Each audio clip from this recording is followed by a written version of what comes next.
Assalamualaikum dan juga salam satu Malaysia. Bersua kita sekali lagi dalam rancangan Anjung Bistari. Dan untuk minggu ini, Anjung Bistari akan berkunjung ke Felda wilayah Terengganu. Tapi sekarang ini saya berada di Pusat Latihan Kertih yang merupakan tempat kursus bagi peneroka dan juga warga Felda. Kalau anda nak tahu apa menarik ada kat dalam dan juga apa menarik ada di Felda wilayah Terengganu, pastikan anda bersama dengan saya sampai ke akhir rancangan nanti.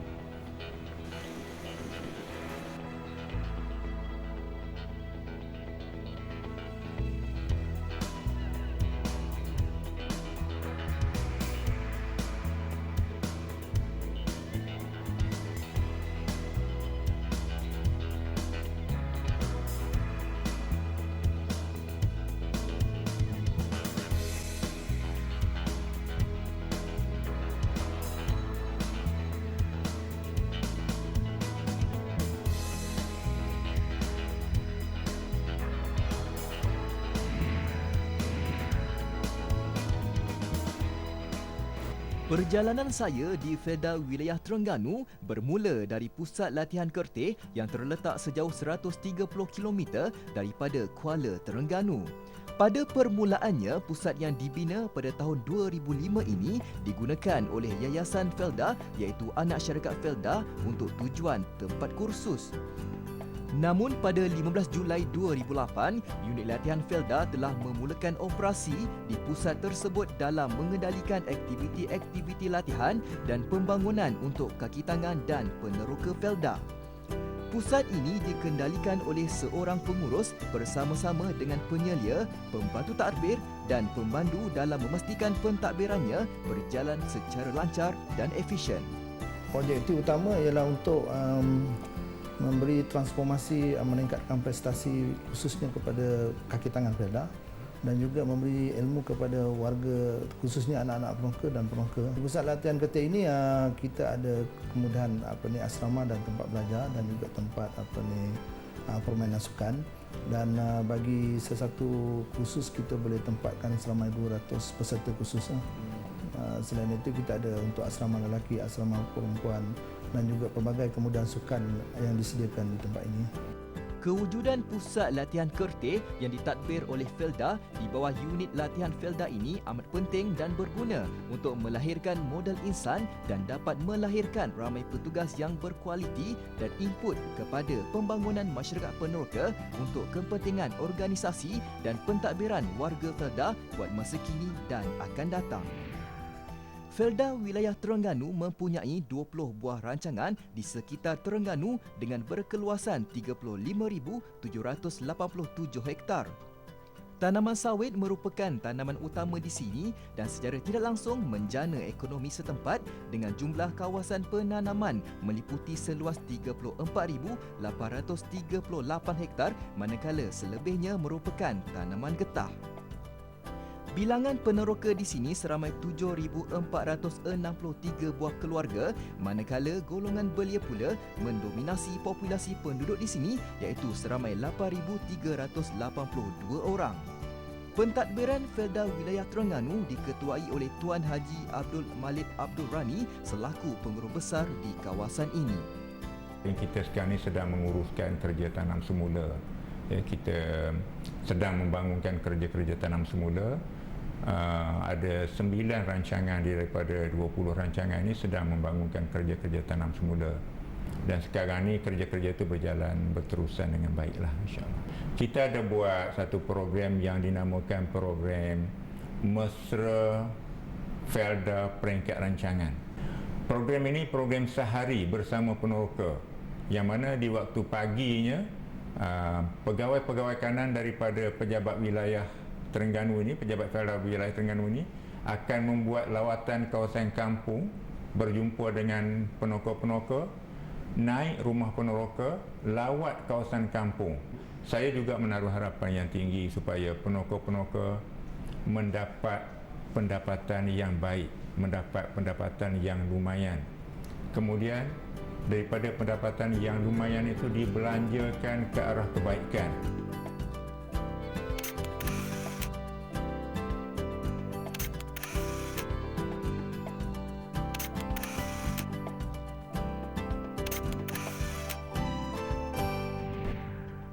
Felda Residence Kuala Terengganu merupakan hotel bertaraf 3 bintang yang dimiliki sepenuhnya oleh Felda.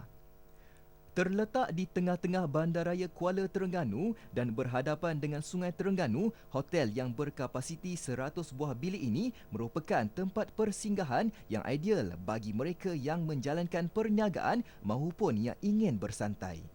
Hotel ini telah dilancarkan secara rasminya oleh Perdana Menteri Datuk Seri Najib Tun Abdul Razak pada 5 Januari 2009.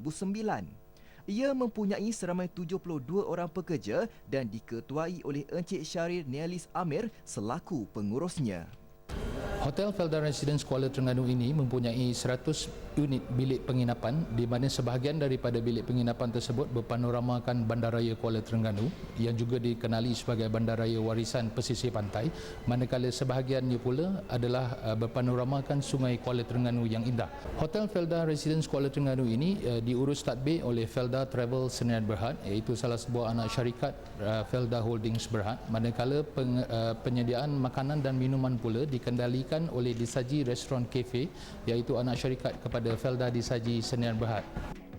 Kejayaan Felda Residence Kuala Terengganu meraih naib johan di dalam penganugerahan Hotel 3 Bintang kategori Hotel Perniagaan oleh Kementerian Pelancongan pada tahun 2008-2009 menjadi bukti pengiktirafan hotel ini berkualiti dari segenap segi. Maka tidak hairanlah hotel ini sering menjadi tumpuan bagi nama-nama besar dalam dan luar negara untuk singgah menginap. Antaranya ialah Perdana Menteri Datuk Seri Najib Tun Abdul Razak dan jutawan Arab yang pernah dikaitkan dengan kelab Manchester City, iaitu Dr. Sulaiman Al-Fahim.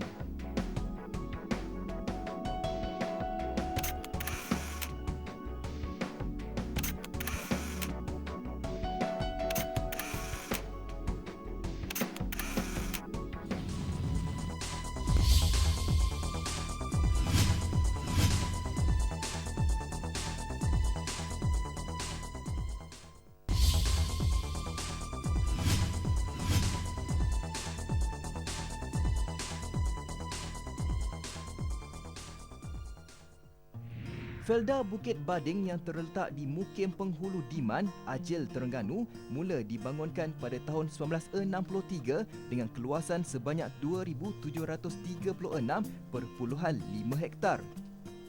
Ia merangkumi 2,624.81 tanaman sawit, manakala baki 111.69 hektar dibangunkan sebagai kawasan perkampungan. Antara mercu tanda utama di sini adalah Masjid Felda Bukit Bading. Masjid ini telah dibina sejak tahun 1971 oleh Felda. Pada masa kini ia dipengerusikan oleh Tuan Haji Yaakob. Masjid ini menjadi kebanggaan penduduk setempat kerana telah meraih pelbagai kejuaraan dalam pertandingan yang disertainya. Sekarang ini saya berada di Masjid Bukit Bading yang merupakan masjid contoh Felda 2010 dan di sebelah saya sekarang merupakan pengerusi masjid ini iaitu Haji Yaakob Musa. Jadi Haji Yaakob, apakah kriteria yang melayakkan masjid ini boleh memenangi masjid contoh Felda 2010? Assalamualaikum warahmatullahi taala wabarakatuh. Waalaikumsalam. Antara kriteria yang kita boleh menjuarai pertandingan masjid peringkat kebangsaan di Felda ini adalah satu yang utamanya kerjasama semua pihak lah, terutama sekali Felda, imam, bila, jawatan kuasa masjid, semua para jemaah. Jadi dengan ada kerjasama inilah yang pertama sekali pokok pakar kita mendapat kejayaan. Selain menyediakan kemudahan kepada penduduk setempat, Masjid Bukit Bading juga menyediakan kemudahan untuk para musafir yang tidak mempunyai tempat untuk bermalam. Buktinya terdapat sebuah rumah musafir di pekarangan masjid yang menyediakan bilik untuk disewa oleh musafir dengan kadar harga yang berpatutan. Kemudahan seperti ini jarang sekali kita dapati di masjid-masjid lain. Ia menjadikan Masjid Felda Bukit Bading lebih unik dibandingkan dengan masjid-masjid lain di kawasan sekitarnya. Bagi mengelakkan hasil sawit dimanipulasi oleh pihak tertentu, Felda menubuhkan sebuah pusat pengumpulan sawit di kawasan ini. Pusat yang mula beroperasi pada 1 Oktober 2010 ini menggunakan sistem jabatan timbang untuk menentukan hasil pengeluaran sawit mencapai tahap yang dikehendaki oleh pihak Felda. Di samping itu, ia mampu menjana pendapatan hasil sawit yang stabil dan dapat dinikmati oleh peneroka yang terlibat. Kalau tadi kita telah pun pergi ke masjid dan sekarang ini saya berada di pusat pengumpulan Felda Bukit Bading dan di sebelah saya sekarang merupakan pengurus di Felda Bukit Bading iaitu Encik Dalawi Saleh. Jadi Encik Dalawi, apa sebenarnya pusat pengumpulan ni? Pusat pengumpulan pusat untuk mengumpul buah-buah sawit daripada ladang penuka di Felda Bukit Bading ni kita tempatkan di satu tempat yang panggil pusat pengumpulan di sini. Dan pusat pengumpulan sini penuka-penuka tak perlu lagi dihantar kat kilang, memadai di pusat timbang ini. Proses urus niaga di pusat pengumpulan sawit ini bermula dengan lori bersama muatan berat tandan segar sawit akan ditimbang berat terlebih dahulu oleh kerani timbang bagi mendapatkan timbangan kasar sebelum ia diturunkan di pusat pengumpulan untuk proses grading iaitu proses penggradan buah sawit bagi menentukan mutu dan jumlah bayaran yang bakal dibayar kepada peneroka.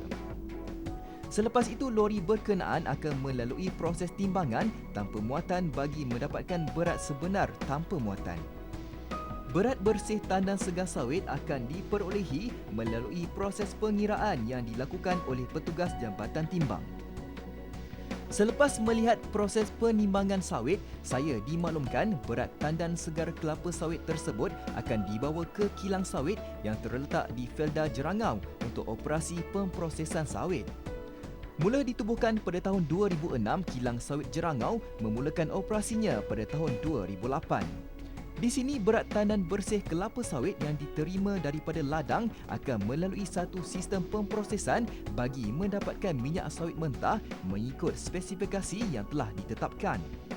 Di samping minyak sawit mentah, kilang ini juga beroperasi memproses isi irong dan fiber atau sabut sawit. Baik, tadi kita telah pun pergi ke Felda Bukit Bading dan sekarang ini saya berada di Felda Jerangau iaitu di kilang sawit Jerangau. Dan di sebelah saya merupakan seorang jurutera di sini. Jadi boleh terangkan sedikit mengenai kilang sawit ni? Okey. Kita sekarang berada di kilang sawit Jerangau. Okey, fungsi kilang sawit ni kita menerima buah sawit yang dihantar oleh peneroka. Yang mana buah sawit tersebut terlebih dahulu kita akan grade bagi menentukan mutu setiap hantaran. Dan setelah buah sawit di grade, kita akan memproses buah sawit tersebut dengan cara mengukus atau dimasak buah tersebut dengan menggunakan steam. Kemudian buah sawit tersebut akan diasingkan minyak dalam buah sawit tersebut bagi menghasilkan minyak sawit mentah.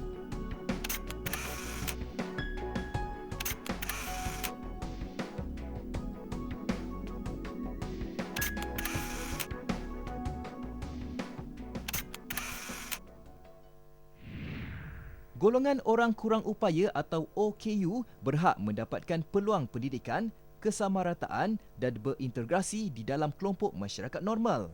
Menyedari hakikat ini, PDK Felda Jerangau ditubuhkan sebagai satu strategi pembangunan komuniti untuk pemulihan, penyamaan peluang dan integrasi sosial bagi golongan OKU.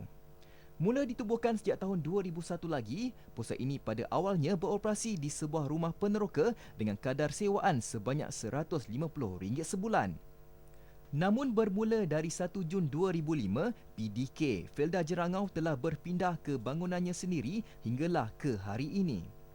Ia dipengerusikan oleh Encik Jamil Abbas yang juga merupakan pengurus Felda Jerangau dengan dibantu oleh seorang penyelia dan 5 orang petugas. Pada masa kini, pusat ini mempunyai pelajar seramai 46 orang di mana sesi pembelajarannya bermula dari pukul 8 pagi hingga 12 tengah hari. Berat mata memandang, berat lagi bahu yang memikul. Ternyata kecekalan dan ketabahan tenaga pengajar dalam mendidik golongan OKU ini harus diberikan pujian dan dikagumi. Semoga lebih ramai di luar sana menghulurkan tangan menolong dalam apa jua bentuk bagi memastikan golongan OKU mendapat perhatian dan pembelaan sewajarnya. Adalah menjadi matlamat Felda untuk berusaha memajukan kraf tradisional supaya dapat menjadi satu perusahaan yang menjumbang ke arah meningkatkan pendapatan masyarakat peneroka. Maka dengan itu tertubuhlah sebuah bangunan bengkel kraf tangan Jerangau sejak tahun 1987 lagi. Di bengkel ini, golongan belia wanis dan peneroka wati yang terlibat menghasilkan barangan hiasan berasaskan anyaman mengkuang dan pandan bagi tujuan komersial. Bengkel ini mempunyai tenaga kerja mahir seramai 7 orang dan 6 orang pengusaha lain menjalankan kerja di rumah. Purata pendapatan mereka ialah RM250 hingga RM300 sebulan. Nilai jualan bergantung kepada pesanan atau tempahan yang diterima dari masa ke semasa. Tempahan biasanya didapati dari ibu pejabat Felda, peniaga-peniaga kraf dalam negeri Terengganu dan juga negeri-negeri seperti Johor, Selangor dan Pulau Pinang. Antara produk-produk yang dihasilkan ialah tudung saji, alas pinggan, set tas tangan dan beg seminar.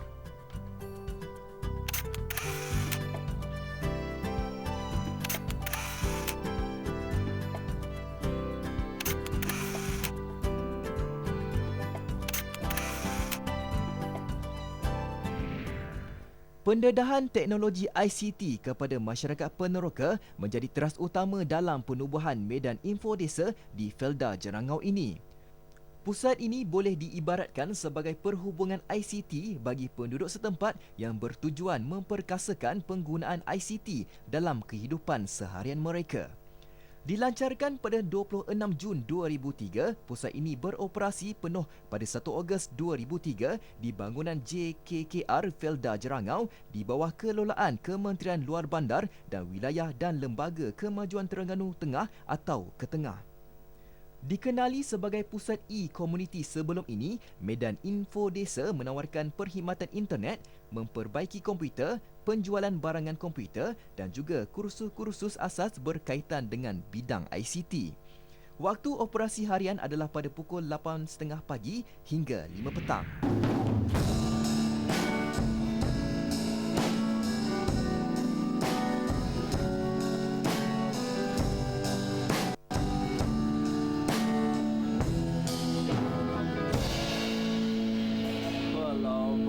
Saya dengar dari jauh tadi memang sedap kan. Nak tahu juga siapa yang main. Rupanya abang yang handsome ni main kan. Apa nama kumpulan ni? Nama kumpulan Sinar. Sinar. Kenapa Sinar tu? Kita Sinar memberi laluan macam cahaya, dia membagi sinaran kepada manusia. Kejap. Suara macam Salim. Adik-adik Salim ke apa ni? Dekat-dekat lah. Dekat-dekat. Jadi ahli kumpulan ni berapa orang ni? Kita ada 5 ahli kumpulan. Jadi yang lain masih bekerja. Jadi pukul 5 ke atas kita orang boleh praktis. Jadi biasanya malam lah. Malam lah. Jadi kumpulan Sinar ni ada tak kata orang tu memasuki sebarang pertandingan ke apa ke? Ada? Kita memasuki pertandingan peringkat Felda. Baru-baru ini kita mendapat tempat kedua. Ada tak kata orang tu belia-belia kat sini menceburi sebarang perniagaan ke macam mana? Kita ada beberapa usahawan daripada kalangan belia, yang antaranya yang menyediakan projek ternakan ikan, belia kambing, kedai runcit, bengkel. Kedai runcit pun ada? Kedai runcit ada. Jadi Encik Aziz nak bawa saya pergi mana ni sekarang ni? Lebih baik kita pergi melawat kedai dia. Kedai runcit tu? Kedai runcit yang dari kalangan belia. Kalangan belia lah. Boleh kita pergi sekarang? Okey. Takkan nak buat kita? Letak situ. Dah lama dah main gitar? Main drum Dah lama dah? Baru lagi? Boleh lah main, ketuk-ketuk sikit. 1, 2, 3, ya!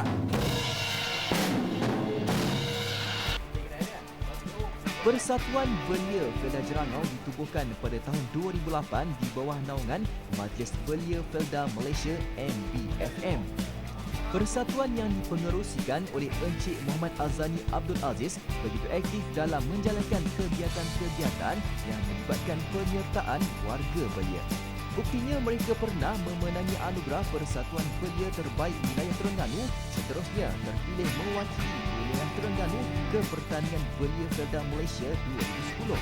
Ketika ini persatuan ini mempunyai ahli berdaftar seramai 300 orang.